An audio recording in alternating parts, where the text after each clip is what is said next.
దేవుని పరిశుద్ధమైన నామమునకు స్తోత్రములు కలుగునుగాక. ప్రియమైన సోదరి సోదరులారా, కూడి వచ్చిన మీ అందరికీ ప్రభు పేరట వందనాలు తెలియజేస్తూ ఉన్నాను. దేవుని మహాకృపను బట్టి ఎఫెసీ పత్రిక ధ్యానాలు మనము చేసుకుంటూ వస్తూ ఉన్నాం. గత దినమున మరి కొంత ఉపోద్ఘాతంగా మొదటి వచనాన్ని కొంత ధ్యానం చేసినాం. ఎఫెసీ సంఘము ఎలాగ ఏర్పడిందో కొన్ని విషయాలు మనము గుర్తుంచుకున్నాం. ఈ దినము మరలా ఎఫెసీ పత్రిక మొదటి అధ్యాయము మొదటి 2 వచనాలు మనం చదివి ధ్యానం చేద్దాం. దేవుని చిత్తము వలన క్రీస్తు యేసు అపోస్తులుడైన పౌలు ఎఫెసులో ఉన్న పరిశుద్ధులను క్రీస్తు యేసునందు విశ్వాసులునైన వారికి శుభమని చెప్పి రాయినది. మన తండ్రి అయిన దేవుని నుండి ప్రభు అయిన యేసుక్రీస్తు నుండి మీకు కృపయు సమాధానమును కలుగునుగాక. ప్రియమైన వారలారా, చదివినటువంటి ఈ లేఖన భాగమును దేవుడు మనకు సమృద్ధిగా అనుగ్రహించునుగాక. ఆమేన్. ఎఫెసీ పత్రిక మొదటి అధ్యాయము మొదటి వచనములో అక్కడ మరొక మాట కనిపిస్తూ ఉంది. అపోస్తులుడైన పౌలు ఎఫెసులో ఉన్న పరిశుద్ధులను క్రీస్తు యేసునందు విశ్వాసులునైన వారికి అనే మాట ఉంది. పరిశుద్ధులు, విశ్వాసులు అని రాశాడు. ఎఫెసీ సంఘములు ఎవరున్నారు అంటే పరిశుద్ధులు ఉన్నారు, విశ్వాసులు కూడా ఉన్నట్టుగా దేవుని వాక్యం చెప్తూ ఉంది. విశ్వాసులు పరిశుద్ధులు, పరిశుద్ధులు విశ్వాసులు. పరిశుద్ధత లేకుండా ఎవడు ప్రభువును చూడలేడు. విశ్వాసము లేకుండా దేవునికి ఇష్టడై ఉండుట అసాధ్యము అని కొన్ని మాటలు కనిపిస్తాయి. హృదయ శుద్ధి గల వారు ధన్యులు, వారు దేవుణ్ణి చూస్తారు. ఏదేమైనా ఎఫెసులో ఉన్న పరిశుద్ధులకును విశ్వాసులైన వారికి శుభమని చెప్పి రాయినది అన్నాడు. అంటే క్రీస్తు యేసులో లేదా క్రీస్తు యేసుతో లేక ఆయనలో అనేది ఈ పత్రికలోని మూల పదం. ఆయనలో లేదా ఆయనతో అనేది ఒక మూల పదముగా మనకు కనిపిస్తుంది. మూడవ వచనాన్ని చూస్తే మన ప్రభు అయిన యేసుక్రీస్తు యొక్క తండ్రియగు దేవుడు స్తుతింపబడునుగాక. ఆయన క్రీస్తునందు పరలోక విషయములలో ఆత్మ సంబంధమైన ప్రతి ఆశీర్వాదము మనకు అనుగ్రహించును అనే మాట ఉంది. ఆయన క్రీస్తునందు పరలోక విషయములో, ఆయన అనే పదాన్ని మనం చూస్తున్నాం. ఆయన అనే పదం 7వ వచనం కూడా చూడండి. 7వ వచనంలో దేవుని కృపా మహదైశ్వర్యమును బట్టి ఆ ప్రియుని యందు ఆయన రక్తము వలన మనకు విమోచనము అనగా మన అపరాధముల క్షమాపణ మనకు కలిగి ఉన్నది. ఆయన రక్తము వలన అనుంది. ఆయన రక్తము వలన, ఆయన రక్తం గురించి ఇందులో మనం చూస్తాం. వచనం 12 ఇందులో కూడా మనకు కనిపించే మాట, క్రీస్తునందు ముందుగా నిరీక్షించిన మనము తన మహిమకు కీర్తి కలుగా జయవలనని దేవుడు తన చిత్త ప్రకారమైన సంకల్పమును బట్టి మనల్ని ముందుగా నిర్ణయించి ఆయన యందు స్వాస్థ్యముగా ఏర్పరిచినాడు. ఆయన తన చిత్తానుసారముగా చేసిన నిర్ణయము చొప్పున సమస్త కార్యములను జరిగించుచు ఉన్నాడు అని ఉంది. ఆయన యందు స్వాస్థ్యము, ఆయన తన చిత్తానుసారంగా చేసిన నిర్ణయము చొప్పున సమస్త కార్యాలు జరిగించువాడు. ఆయన అనే పదం ఇందులో మనం చూస్తూ ఉన్నాం. ఆయన సంపాదించుకొనిన ప్రజలు అనే మాట ఉంది. ఈ విధంగా మనం ఆలోచన చేస్తే వచనం 13 చూస్తే ఉడక 13లో ఉడక, మీరును సత్యవాక్యమును అనగా మీ రక్షణ సువార్తను విని క్రీస్తునందు విశ్వాసముంచి వాగ్దానము చేయబడిన ఆత్మ చేత ముద్రింపబడితిరి అన్నాడు. ముద్రింపబడితిరి అన్నాడు. సత్యవాక్యము అనే మాట ఉంది. సత్యవాక్యం, మీ రక్షణ సువార్త, క్రీస్తునందు విశ్వాసముంచిన వాగ్దానం చేయబడిన ఆత్మ మీరు ముద్రించబడింది. ఆత్మ చేత మీరు ముద్రించబడ్డారు అని అన్నాడు. ఆయన అనే మాట ఇందులో మనము చూడగలుగుతూ ఉన్నాం. 2వ అధ్యాయము 6వ వచనంలో 2వ అధ్యాయము 6వ వచనం చూడగా, క్రీస్తు యేసునందు ఆయన మనకు చేసిన ఉపకారము ద్వారా అత్యధికమైన తన కృపా మహదైశ్వరమును రాబో యుగములలో కనపరచు నిమిత్తము అనే మాట ఉంది. ఈ 6వ వచనంలో రాయబడిన మాట ఏమిటంటే, ఆయన మనకు చేసిన ఉపకారములు, ఆయన మనకు చేసిన ఉపకారములు అనే మాట చూస్తాం. ఉపకారం చేశాడు ఆయన, మేలు చేసినాడు ఆయన అనేది ఈ వచనం చెబుతూ ఉంది. ఇక 7వ వచనం చూడగా, 7వ వచనంలో క్రీస్తు యేసునందు మనలను ఆయనతో కూడా లేపి పరలోకమందు ఆయనతో కూడా కూర్చుండబెట్టాను. ఆయనతో పాటు కూర్చుండబెట్టాను. ఆయన లేపాడు, అవునా? ఆయనతో కూడా లేపాడు, ఆయనతో కూడా కూర్చుండబెట్టాడు. ఆయన లేపేవాడు. జిగటగల ఊపిలో దిగిపోయిన వారిని లేపి క్రీస్తు అనే బండ మీద ఆయన నిలిపేవాడు. కాబట్టి క్రీస్తు యేసునందు మనలను ఆయనతో కూడా లేపి పరలోకమందు ఆయనతో కూడా కూర్చుండబెట్టినాడు. పరలోకమును కూర్చుండబెట్టినాడంట మనల్ని, విశ్వాసులైన వాళ్ళని, పరిశుద్ధులైన వారిని. ఎంత ధన్యత అనుగ్రహించాడో జ్ఞాపకం చేసుకోవాలి. 2వ అధ్యాయము 10వ వచనం, 2వ అధ్యాయం 10వ వచనంలో, మరియు వాటి యందు మనము నడుచుకొనవలనని దేవుడు ముందుగా నిర్ణయించిన సత్క్రియలు చేయుటకై మనము క్రీస్తు యేసునందు సృష్టింపబడిన వారమై ఆయన చేసిన పని అయి ఉన్నాము అనే మాట ఉంది. ఆయన చేసిన పని అయి ఉన్నాము, ఆయన చేసిన పని అనే దేవుని వాక్యం మనకు గుర్తు చేస్తూ ఉంది.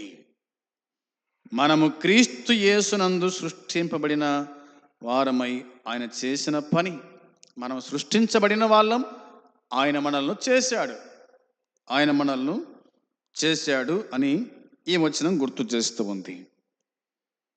ఇక 2వ అధ్యాయంలోనే రాయబడిన మాట చూడండి. 13వ వచనములో, ఆయనను మునుపు దూరస్తులైన మీరు ఇప్పుడు క్రీస్తు యేసునందు క్రీస్తు రక్తము వలన సమీపస్తులై ఉన్నారు. మునుపు దూరస్తులము అయితే క్రీస్తు యేసు రక్తం వలన ఇప్పుడు దేవుడు మనల్ని సమీపస్తులుగా ఆయన చేసినాడు. దూరస్తులను ఆయన సమీపస్తులుగా చేశాడు. అది క్రీస్తు రక్తము వలన మనము సమీపస్తులమై ఉన్నాము అనే సంగతి ఈ వచనము గుర్తు చేస్తూ ఉంది. ఇక 3వ అధ్యాయము 6వ వచనము చూడగా, 3వ అధ్యాయము 6వ వచనము చూడగా, ఈ మర్మం ఏదనగా అన్యజనులు సువార్త వలన క్రీస్తు యేసునందు యూదులతో పాటు సమాన వారసులను ఒక్క శరీరమందలి సాటి అవయవములను వాగ్దానములో పాలువారునై ఉన్నారనియు అన్నది అన్నమాట బైబిల్ మనకు గుర్తు చేస్తూ ఉంది. ఈ మాట చూడండి, ఈ మర్మమేదనగా అన్నాడు. ఇది మర్మం. ఏమిటి ఈ మర్మం అంటే అన్యజనులు అనే మాట ఉంది. అన్యజనులు సువార్త వలన క్రీస్తు యేసునందు యూదులతో పాటు సమాన వారసులను అన్నమాట ఉంది. క్రీస్తు యేసు ద్వారా అన్యజనులు యూదులతో సమానులు. సమాన వారసత్వాన్ని ఆయన మనకు అనుగ్రహించినాడు.